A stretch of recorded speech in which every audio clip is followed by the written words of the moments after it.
സർക്കാരിൻ്റെ പൂർണ്ണ നിയന്ത്രണത്തിലാണ് ഈ മത്സരം നടക്കുക.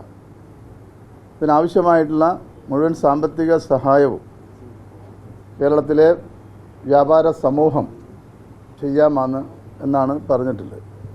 അപ്പോൾ അതുകൊണ്ട് തന്നെ ഏറ്റവും ജനകീയമായിട്ട് തന്നെ ഈ മത്സരം കേരളത്തിൽ നടത്താനും നമ്മുടെ രാജ്യത്ത് തന്നെ ലോകത്ത് തന്നെ ഒന്നാം നമ്പർ ടീമായിട്ടുള്ള അർജൻറ്റീന, മെസ്സി അടക്കമുള്ള നാഷണൽ ടീം ഇവിടെ വരികയാണ്.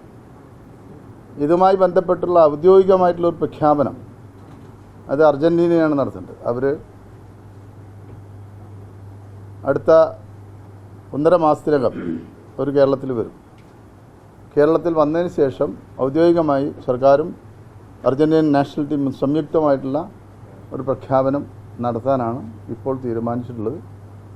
ഇതിൽ ഇപ്പോൾ കേരളത്തിലെ വ്യാപാര സമൂഹത്തിന് കേരള സ്പോർട്സ് ഫൗണ്ടേഷൻ്റെ പേരിലുള്ള നന്ദി അറിയിക്കുകയാണ്. കാരണം ഇത്രയും ജനങ്ങൾ ആഗ്രഹിക്കുന്ന ഒരു ജനകീയ ഫുട്ബോൾ കേരളത്തിൽ നടത്താൻ സർക്കാരിനൊത്ത് പ്രവർത്തിക്കാമെന്ന് സമ്മതിച്ചിട്ടുള്ള ഈ വ്യാപാരി സമൂഹത്തിന് അവരുടേതായിട്ടുള്ള രീതിയിൽ അവർക്കിതിൻ്റെ പ്രചരണ പ്രവർത്തനങ്ങൾ നടത്താം എന്നുള്ളതാണ് കണ്ടീഷൻ.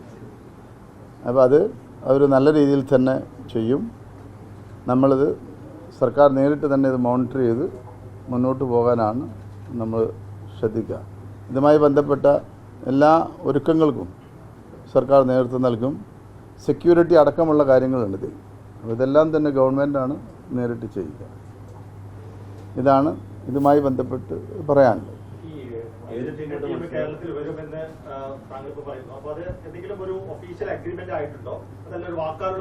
അല്ല, അർജൻറ്റീന ടീമുമായി കൃത്യമായി തന്നെ കമ്മ്യൂണിക്കേഷൻ ഇല്ലാതെ ഇപ്പോൾ പറയാൻ കഴിയും.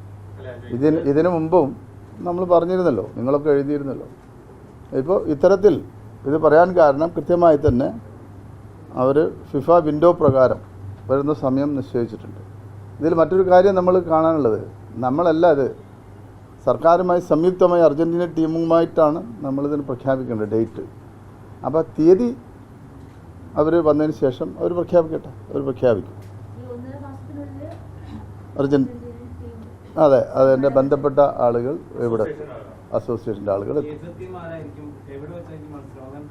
നമുക്ക് കേരളത്തിലല്ലേ, കേരളത്തിലാകുമ്പോൾ നമുക്ക് തന്നെ അറിയാമല്ലോ എവിടെയെന്നുള്ളത്. അതൊക്കെ നമുക്ക് പറയാം. പരിശോധന നടക്കട്ടെ. കേരളത്തിൽ ഇപ്പോൾ കൊച്ചിയുണ്ട്. കൊച്ചി താരതമ്യേന നല്ലതാണ്. പിന്നെ കോഴിക്കോടൊക്കെ തന്നെ ഈ ജനങ്ങളെ ഉൾക്കൊള്ളാനുള്ള ഒരു പ്രശ്നമുണ്ട്. ഇപ്പോൾ തന്നെ കേരള സ്റ്റേറ്റ് ലീഗ് നടന്നപ്പോൾ തന്നെ അവിടെ ആളുകളെ ഉൾക്കൊള്ളാൻ തന്നെ പ്രയാസമായി. അപ്പോൾ ഏറ്റവും ചുരുങ്ങിയതൊരു 50,000-ലധികം ആളെയെങ്കിലും ഉൾക്കൊള്ളാൻ കഴിഞ്ഞാലല്ലേ ഇവർക്ക് കൂടി അതിനൊരു പ്രയോജനം ലഭിക്കുകയുള്ളൂ. അപ്പോൾ അതുകൂടി നമ്മൾ പരിശോധിക്കുന്നുണ്ട്. അത് ടീമിൻ്റെ ബന്ധപ്പെട്ട ആളുകൾ, ഒഫീഷ്യൽസ് വരട്ടെ. അവർ വന്നതിന് ശേഷം നമുക്ക് വെന്യൂ പ്രഖ്യാപിക്കാം. അല്ല, അതൊക്കെ രണ്ടാമത്തെ കാര്യമാണല്ലോ. ഇവിടെ വേൾഡ് നമ്പർ 1 ടീം വരട്ടെ ആദ്യം. അവർ എൻഗേജ് ചെയ്തുവരെ ഇനി ബാക്കിയുള്ള കാര്യങ്ങൾ നമുക്ക് നമ്മുടെ വഴി അറിയിക്കാം. നമുക്ക് ഒറ്റ ദിവസം കൊണ്ടെല്ലാം പറയണ്ടല്ലോ. സമയം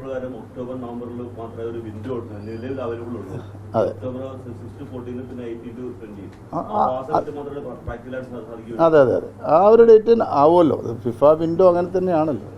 അതാണ് ഞാൻ പറഞ്ഞത്. അടുത്ത വർഷം അത് 2025 അത് പറയാം. അതല്ലേ ഞാൻ പറഞ്ഞത്. അത് അർജൻറ്റീനൻ ഫുട്ബോൾ ഫെഡറേഷനുമാണ് ഔദ്യോഗികമായി കേരളത്തിൽ വന്ന് അറിയിക്കേണ്ടത്. അവരവിടെ നിന്നല്ല പറയുന്നത്. അവർ വരും. അവർ ഒരു അടുത്ത ദിവസങ്ങളിൽ തന്നെ ഇവിടെ എത്തും. ഒരു 1.5 മാസത്തിനുള്ളിൽ എല്ലാവരും മെസ്സി അടക്കമുള്ള ആളുകളാണ്. നാഷണൽ ടീം എന്ന് പറഞ്ഞാൽ അതാണല്ലോ.